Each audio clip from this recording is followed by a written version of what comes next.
네, 오늘 나온 리얼미터 여론조사 보시겠습니다. 이재명 대통령의 국정수행 지지도가 4주 연속 하락하면서 취임 후 최저를 기록했습니다. 네, 그래픽이 나와야 되는데요. 나오면 다시 한번 보여드리겠습니다. 지역별로는 서울, 연령별로는 70대 이상, 직업별로는 은퇴자와 학생, 가정주부에서 지지 하락 흐름이 두드러졌는데요.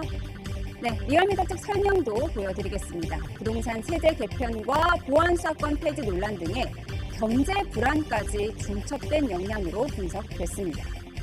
그런데 이 부동산 민심에 기름 붓는 일이 또 있었죠.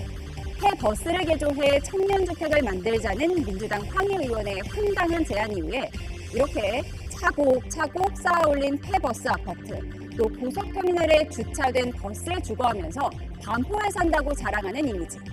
한남 더 힐이 아닌 한남 더 휠, 반포자이 아닌 반포 터자이, 또 레미안 퍼스티지 대신 레미안 버스티지라며 조롱하는 밈과 AI 영상도 줄을 이었는데요. 당사자 황희 의원은 오늘 기자회견을 예고했다가 취소한 뒤에 장문의 대국민 사과문을 SNS에 올렸습니다. 관련 영상 먼저 보고 오시죠. 찜 버스로 만든 아파트에 와 있습니다. 여름엔 버스 안이 찜질방되고 겨울엔 냉동고 되고 옆집 화장실 냄새 심한 거 빼고요. 위에서 보니까 더 기괴한데요? 한 세대당 딱 5천만 원 인테리어랑 수리 비용 쓴 느낌 맞네요. 해프닝이라고 좀 봐주셨으면 좋겠는데 아이디어를 좀 생각해보자라고 하는 차원에서 그냥 한 것이고요. 미래를 포기해야 할 청년들에게 이게 해프닝처럼 던져야 할 말입니까? 청년들에게 폐버스에서 살라는 얘기 하지 말고 민주당 국회의원 사무실부터 폐버스로 옮기기 바랍니다. 닥치고 사과해야 돼요.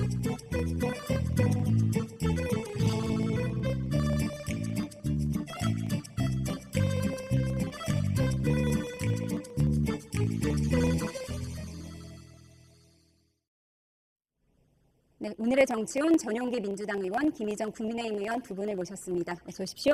반갑습니다. 네, 기자회견을 예고했다가 취소한 황희 의원, 논란이 된 지 사흘 만에 대국민 사과문을 SNS에 올렸습니다. 내용을 먼저 보시겠습니다.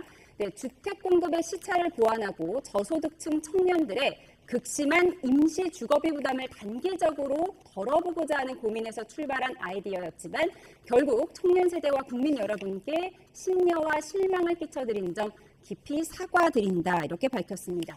그런데 황희 의원이 사실 기자회견을 예고했었거든요. 왜 취소하고 이렇게 SNS에 글을 올렸을까요? 기자간담회에서 오해를 조금 풀어보려고 했던 생각이었던 것 같습니다. 기본적으로 본인이 페이스북에 올린 제안이라고 할 수 있는데 이런 부분들이 청년들에게 오해를 사기에는 딱 좋았고요. 예. 실제로 청년들의 부동산을 향한 시각들을 민주당이 자칫 잘못 보여준 모습이었기 때문에 그 부분에 대해서 오해를 풀고자 하는 취지의 기자간담회를 계획했으나 이것은 오해를 풀고 말고 할 문제가 아니고 사과하고 재발을 방지 약속하는 것이 맞다라고 하는 판단에 아무래도 간담회를 취소하고 사과문을 게시하는 방법을 쓴 것 같습니다. 예, 지금 청년들이 우리가 집이 없지 자존심이 없냐 이런 분노성 글도 올라오고요. 앞서 보여드린 것처럼 뭐 한남 더 힐이 아니라 한남 더 휠이다. 각종 조롱성 밈이 쏟아지고 있어요. 지금 사과문을 올렸는데 뭐 사태가 진정될 거라고 보십니까? 아닙니다. 굉장히 분노하고 있죠. 왜냐하면 부동산 문제 때문에 정부가 세제 개편안을 발표를 하는 데 있어서 여당은 어떤 역할도 제대로 못하고 있는 상황입니다. 그런데 황희 의원 수도권 의원이라서 그런 내용 누구보다도 잘 알만한 사람이 더 정부가 발표한 세제 개편안보다도 근본적으로 주거에 폐차해서 살라라는 식으로 말을 해버려서 굉장히 문제가 된다고 생각합니다. 특히 정부 여당의 중진 의원이고요. 특히 상임위원장급이고 그리고 또 장관도 지낸 분입니다. 그래서 무게감 있게 보여지는데 그런 거를 또 말실수로 내뱉은 게 아니라 본인이 또 도시공학 전공했다라고 하면서 연구해서 올린 듯한 글을 올렸단 말이에요. 그러면 나름 자기는 이게 청년 정책, 주거 정책이라고 생각해서 올린 것 같은데 정부 여당이 가지고 있는 청년에 대한 마인드, 주거 정책에 대한 마인드가 극단적으로 드러난 사례라고 생각합니다. 예를 들어서 우리가 수해가 나거나 또는 막 가뭄이 나거나 할 때 이재민들 모시는 장소 있죠. 거기도 폐자동차에 모시질 않습니다. 그런데 거기 가서 살라니요. 아무 개념이 없는 겁니다. 그래서 이거는 그냥 글을 내리는 정도에서 있는 게 아니라 근본적으로 정부 여당으로서의 가벼운 부분에 대해서 정부 여당 전체가 같이 사과를 하고 아울러서 부동산 정책 전반적인 거를 짚어보는 계기로 오히려 민주당이 삼아야 되지 않나 이렇게 생각합니다. 예, 이준석 개혁신당 대표도 지금 민주당에서 공급 대책이 없다는 쓸쓸한 자백이다라고 얘기하면서 외국에서도 버스에 사면 이건 난민 통계에 잡힌다고 지적을 했더라고요. 네, 실수한 거 맞습니다. 그래서 황희 의원께서도 깊은 사과의 말씀은 빠르게 주셨다라고 저는 생각을 하고요. 이 부분에 대해서는 재발 방지할 수 있도록 민주당 차원에서도 주의가 필요하다라고 생각을 합니다. 그렇다고 해서 공급 대책이 아예 없는 것만은 아닙니다. 앞으로 이재명 대통령 주재로 해서 부동산 회의도 몇 차례 있지 않았습니까? 앞으로는 어떻게 하면 공급을 빠른 속도로 할 것인가에 대한 내용들을 국민들 여러분께 발표할 계획을 가지고 있습니다. 이 공급 문제가 하루 아침에 뚝딱 만들어지는 것이 아니기 때문에 서울시라든지 경기도에서의 협조가 지금 필요한 상황이라는 말씀을 드리는 것이고요. 황 의원의 이런 제안들이나 이런 실수들이 개인 차원에서 일어난 일들이기 때문에 이것을 비단 민주당 전체에게 투영하지는 않았으면 좋겠다는 말씀을 좀 드리고 싶습니다. 김희정 의원님께서도 민주당 전부 다 반성해야 된다 말씀을 주셨는데 반성하는 것은 마찬가지입니다만 개인적인 생각에 지나지 않는다. 장동혁 대표가 부정선거론에 편성한다고 해서 국민의힘 의원들 전부가 부정선거론에 편성하는 건 아니지 않습니까? 그래서 개별 사안에 대해서는 나눠볼 필요가 있다는 말씀 드리겠습니다. 예, 이 같은 성남 부동산 민심 대통령 지지율에도 영향을 미쳤습니다. 앞서 보여드린 리얼미터 조사 결과 한번 보여주시죠. 네, 리얼미터 기준으로 대통령 지지율이 역대 최저치를 나타낸 가운데 앞서 전해드린 것처럼 서울 지역과 고령 은퇴자 또 주부층에서 하락세가 두드러진 이유, 바로 부동산 민심이 큰 영향을 준 것으로 보입니다. 지난주에 부동산 세제 개편, 형사소송법 개정 논란, 그 후폭풍이 좀 있는 것 같고, 또 사관학교 통합, 육사 쿠데타 발언이 또 후보 지지층이 이제 대통령 지지율을 받쳐줘야 되는데 네. 그 점에 대해서 우려를 했었는데 지금 리얼미터 일간으로는 41%까지 떨어지고 3자를 찍게 생겼어요. 잘못하면. 국민들 입장에서 보면 박정희 정부 시절에 강남 개발하잖아. 강남 가래. 또 왔어. 그래서 한 채 사가지고 잘 살아. 박근혜 정부 때 집값 막 떨어지니까 또 다주택 하래. 정부의 방침대로 다주택 했어. 문재인 정부 때 또 하지 마래. 그래서 줄여서 똘똘 한 채로 가. 똘똘 한 채가 또 문제래. 국민들은 정부가 시키는 대로 따라왔는데 정권이 바뀔 때마다 이렇게 해라 저렇게 해라고 하면 도대체 뭘 어쩌라는 건지. 네, 정부가 강남 개발해서 강남 갔고 빚내서 집사라고 해서 다주택했고 근데 또 다시 1주택만 하라길래 하나만 남겼더니 이제 똘똘한 한 채가 문제라고 한다. 부동산 전문가가 이렇게 얘기를 했습니다. 지금 많은 국민들이 좀 답답해하고 있는 것 같아요. 네, 그래서 바로 여론조사에 이렇게 반영이 되는데요. 여론조사 내용에서 좀 눈여겨봐야 될 게 국민들이 지금 선거가 끝난 상황에서 이제 민주당이 선거를 잘 치르지 않았습니까? 그런데도 정책에 대한 방향이 맞지 않기 때문에 이런 여론조사가 나타나는데 바로 지표를 보면 부동산 문제에 직결되시는 분들이 응답하는 걸로 봐서 굉장히 정부 정책에 민감하다라고 볼 수가 있습니다.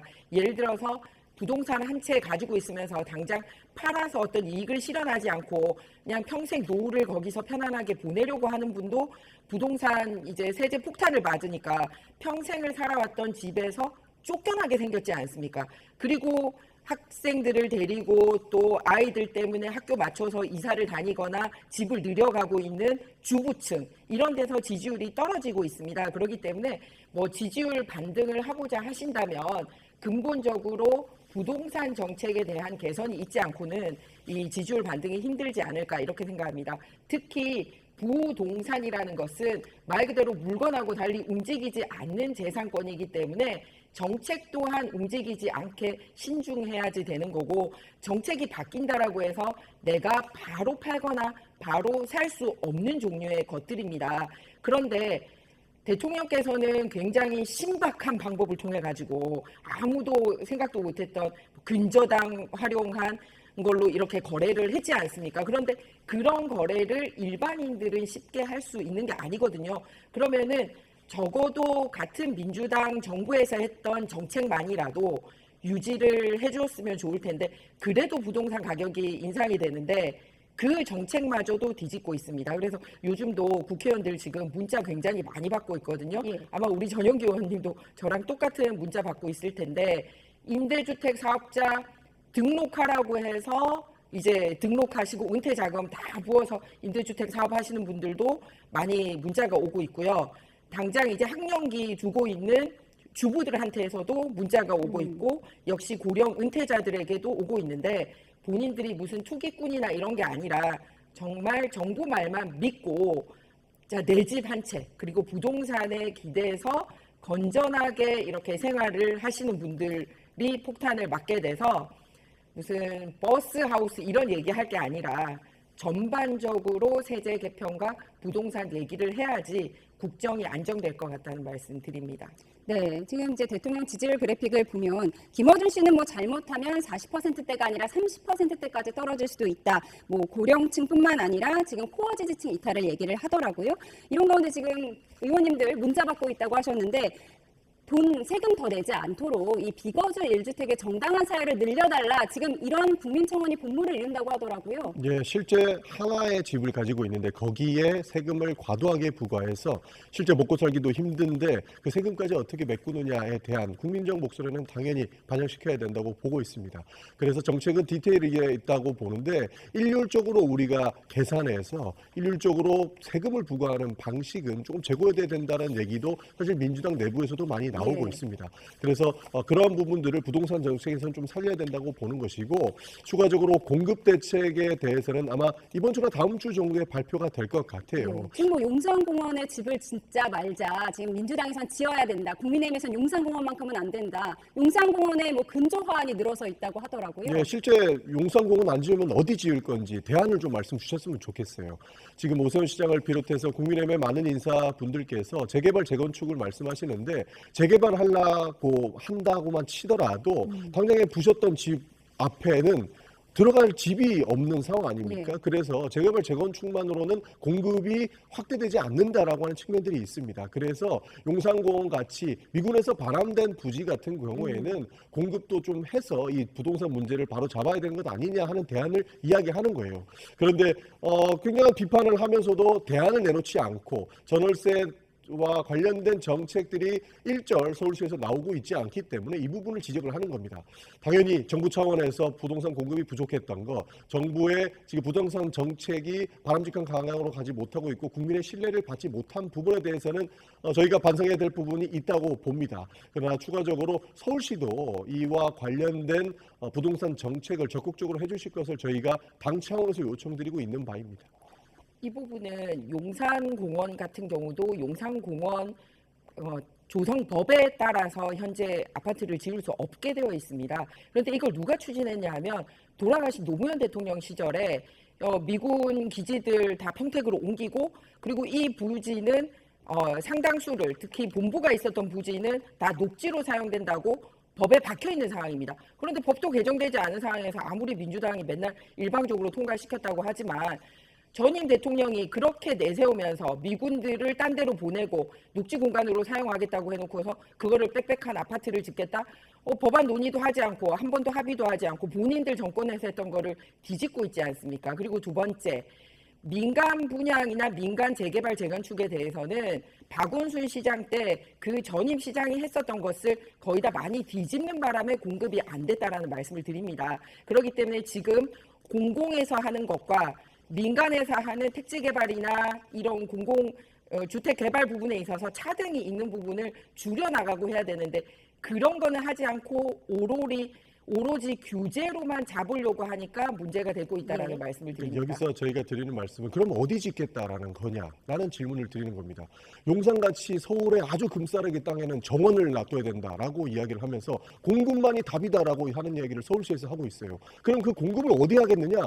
그에 대한 대책이 나오고 있지 않으니까 저희도 답답한 마음에 용산공원이라도 용도 변경을 통해서라도 공급을 늘려야 된다. 결국에는 해법은 있는데 방법론의 차이 때문에 지속적으로 서울 시민들의 주거권이 침해돼서는 안 되지 않습니까? 그런 차원의 논의를 저희가 시작한 겁니다. 네, 공급 대책에 대해서는 이제 차후 또 얘기할 기회가 많을 것 같습니다. 민주당 차기 당권 경쟁 얘기해 보겠습니다. 후반부로 향하고 있는데요. 김민석 후보가 주말에 연승을 거두며 기세를 끌어올렸지만 정청래 후보와의 차이는 1%포인트 남짓 여전히 박빙입니다. 들어보시죠. 말실수를 해서 한 지역을 뺏기는 일도 없을 것이고 중앙당이 입장을 못 정해서 한 지역을 놓치는 일도 없을 것입니다. 연임할 필요가 없다고. 다 알아서 한다니까 우리가 이제 필요 없어요. 뼈 해장국도 3번 끓이면 물도 안 나옵니다. 어머님,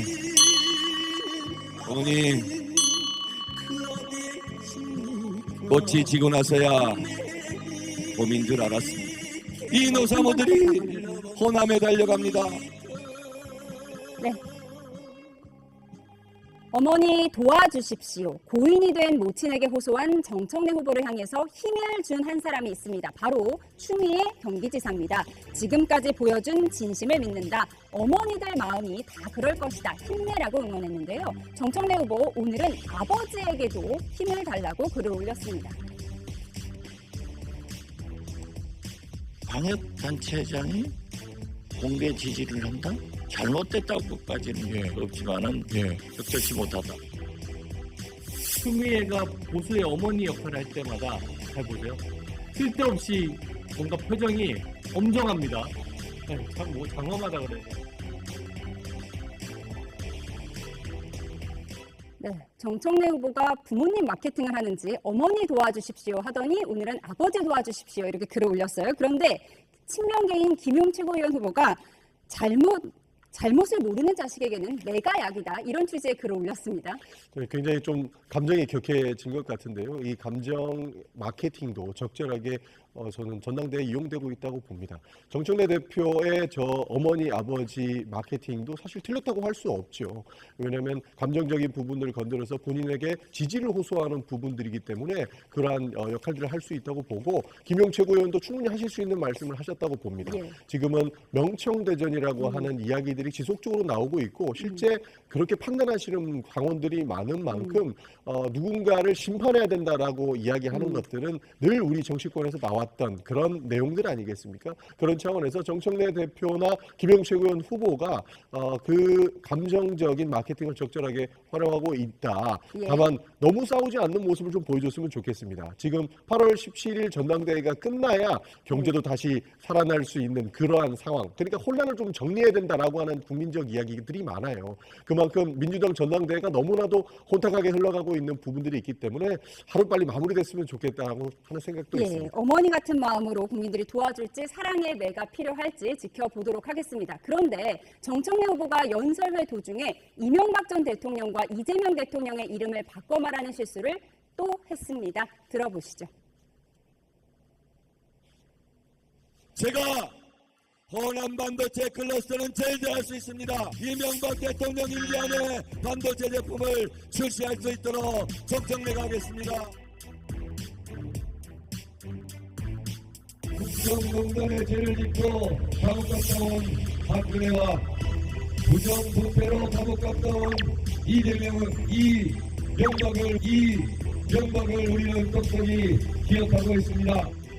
이런 가운데 친정청래계가 정청래 후보가 신천지에 개입된 거라면 이재명 대통령도 신천지와 관련이 있는 것이라고 주장을 했다가 논란이 됐습니다. 그 주장의 근거가 된 건 일부 SNS에 올라온 이 사진인데요. 이 대통령과 이희자 한국근우회장이 함께 찍은 모습인데 사실은 이 밑에 보시면 원본이 있습니다. 정청래 후보도 같이 있던 이 원본에서 정청래 후보 부분만 잘라낸 것이 뒤늦게 알려졌기 때문입니다. 이번 사건의 본질은 무슨 사진이 잘렸네 이걸로 본질을 회수하시면 안 됩니다. 박시영TV를 자른 것도 아닙니다만 이번 본질은 그러면 과연 정청래 후보와 신천지가 연결이 돼 있는지 근거를 하나도 못했습니다. 벌써 며칠입니까 오늘이? 네. 이명박 전 대통령과 이재명 대통령은 정말 헷갈린 건 아니고 말실수겠지만 이번이 처음은 아니어서 지금 오해를 좀 불러온 것 같습니다. 오해가 아니라 본심이 드러난 것 같습니다. 왜냐하면 그냥 이렇게 누구를 부를 때 이름을 그냥 부를 때는 만약에 뭐 명자가 들어가니까 헷갈릴 수 있을지 어떨지 모르지만 앞에 붙은 수사와 그 말하는 장면을 연동해서 보면은 본심이 드러났다는 말씀을 드리고 싶습니다. 일자라는 이명박 대통령이니까 이명박 대통령 임기 내에 반도체는 하겠다. 그러니까 이명박 대통령의 이미지는 일자라는 이미지가 있는 겁니다. 그런데 부정부패로 감옥 갔다 온 대통령 얘기를 할 때는 다른 전직 대통령 이름 언급하면서도 이재명 대통령을 불렀거든요. 그러니까 이재명 대통령을 생각하면 부정부패 이런 나쁜 이미지가 있는 그런 것들이 드러나는 거다. 그래서 단순하게 길 가다가 친구 이름 생각 안 나서 누구야 이런 실수가 아니라 이런 장면에서의 연동과 그 연결되는 이미지가 다르기 때문에 그래서 본심이 드러난 게 아닌가 이렇게 생각합니다. 명청대전 확실한 것 같습니다. 그런가 하면 신천지 연관 인사와 이재명 대통령이 함께 찍은 사진이 어떤 SNS에 올라왔었나 봐요. 그런데 그 원본이 원래는 정청래 후보도 같이 있었던 사진이다. 사진 조작 논란이 때아니게 일고 있습니다. 그러니까 사진이 잘라진 모습들만 보면 사람들이 오해하기가 딱 좋은 그러한 모습들이죠. 그래서 과거 사진이 잘라진 사진들이 나왔을 때는 늘 조작이다라고 하는 비판들이 뒤따라 왔습니다. 그러나 전당대회가 과열되다 보니 저 사진도 이슈가 됐고 하필이면 저렇게 정청래 대표와 함께 있던 사진이 잘려서 마치 이재명 대통령과 연관성 있는 것 마냥 올라왔기 때문에 조작이다라고 하는 비판은 끊이지 않을 것 같습니다. 이 또한 전당대회가 너무나도 과도하게 감정적으로 흘러가면서 생긴 해프닝 같은데요. 이 부분은 실제로 문제가 있고 사과하셔야 되는 부분이 아닌가 하는 생각이 있습니다. 네, 문제는 있지만 고의성은 아니었던 것 같다. 고의적으로 했던 것은 아닌 것으로 보고 있습니다. 예. 다음 주제 좀 살펴보겠습니다. 김기현 의원 부부로부터 고가의 가방을 받은 의혹과 관련해서 김건희 씨가 오늘 법정에 증인으로 출석을 했는데 영부인에게 클러치백은 색깔별로 필요하고 짝퉁도 많이 샀다. 이런 취지의 말을 했습니다. 화면을 함께 보실까요? 네, 267만 원 상당의 로저비비의 클러치백을 받은 사실이 있느냐는 특검 측의 질문에 예라고 답하며 다만 늦게 알았다고 했는데요. 영부인은 클러치백이 필수품이라며 클러치백이 옷 색깔마다 필요해서 비싸 보이는 싼 것, 즉 짝퉁 같은 것도 많이 샀다고 증언했습니다.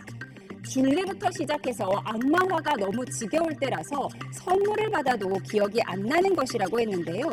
여당 대표 부부로부터 명품 선물과 자필 편지를 받은 건 이례적이라는 특검의 말에 영부인 가운데 나만 수사해놓고 어떻게 이례적이라고 얘기할 수 있느냐 이렇게 반문을 했습니다.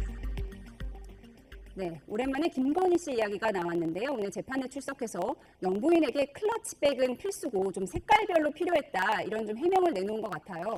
해명이 탐탁지 않죠. 어떤 국민이 저 이야기를 듣고 그래도 신빙성이 있고 객관적인 주장이다라고 이야기할 수 있겠습니까? 영부인과 클러치백이 어떻게 연관이 돼 있는지는 모르겠습니다만 보여주고자 하는 욕구는 굉장히 강력했던 것 같습니다. 그래서 늘 논란이 따라왔던 게 해외 순방 시에 본인의 옷차림이었고 명품 보석이지 않습니까? 그게 결국 뇌물 사건으로 흘러갔는데 저렇게 변명 또한 정말 국민 상식에 벗어나는 듯한 말씀들을 하시길래 저는 참으로 안타깝다라는 이야기를 드리고 싶습니다. 예, 선물 받은 걸 좀 늦게 알았다는 것은 내가 원래 비싸 보이는 싼 것도 많이 샀다, 짝퉁을 많이 샀기 때문에 좀 선물과 헷갈렸고 당시에 줄리부터 시작해서 나를 악마화하는데 너무 지겨울 때라서 선물 받은 것을 기억하지 못했다 이런 취지의 해명인 것 같습니다. 지금 법정 공방에서 더 유리하게 이제 그 형을 받으려고 하는 얘기들은 여러 가지 쏟아놓겠지만 사실 과거 영부인으로서 지금 국민들에게 보여줄 수 있는 것은 이런 구구절절한 해명보다는 국민들에게 진솔하게 사과하는 모습을 보여주는 게 더 좋지 않을까 그렇게 생각합니다. 예, 클러치백이 여러 개 필요했다라는 김건희 씨 해명까지 들어봤습니다. 지금까지 전용기 민주당 의원, 김희정 국민의힘 의원 두 분과 분석해봤습니다. 고맙습니다.